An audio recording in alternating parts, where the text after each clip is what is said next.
Welcome back. In this lecture, I'll show you how to configure the store settings for WooCommerce. In your dashboard, go to WooCommerce, then Settings.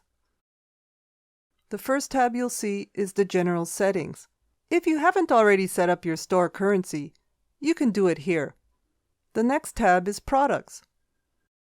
In the General section under Products, you can enter your measurements. If you're in the US, your measurements will be in pounds and inches. You can keep or take away ratings. I'll leave mine for now. Save your changes when you're done. Next, go to the Display section under Products. You can enable the Redirect to the Cart page and the Ajax Add to Cart button on Archive. I'll leave the product images as is and hit Save Changes. In the Inventory under Products, you will disable Inventory, so deselect Enable Stock Management. Leave everything else as is and click on Save Changes.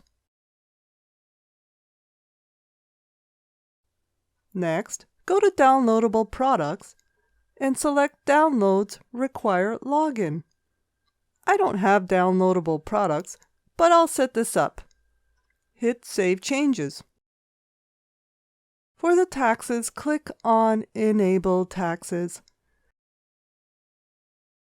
Leave everything as is and hit Save Changes. Next, go to Checkout. I'll leave coupons as yes. You can enable Guest Checkout. You can also force SSL. For a live site, I would enable this. You can buy a certificate through your hosting provider. You can go through the other options and deselect everything except PayPal. Make sure to deselect each one, and for PayPal, put in your email address if you didn't do it in the previous setup.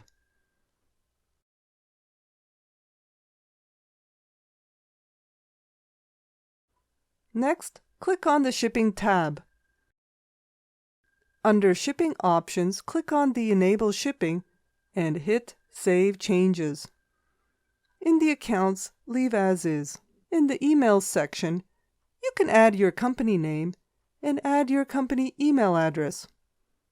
I'll leave the other settings as is for now.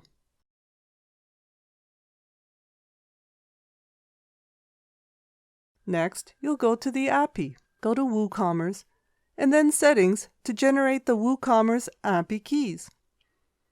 Under the Settings tab, enable the REST API. Next, click on Keys, Apps. Here, you'll generate your API keys. Keep your keys secret. This is a demo site, so I'm showing you how to set up the keys. Enter a description for your key. I'm the only user on this site. Under the Permissions tab, change permissions from Read to Read-Write. Then select Generate API Key. You should copy and paste your keys in a safe place.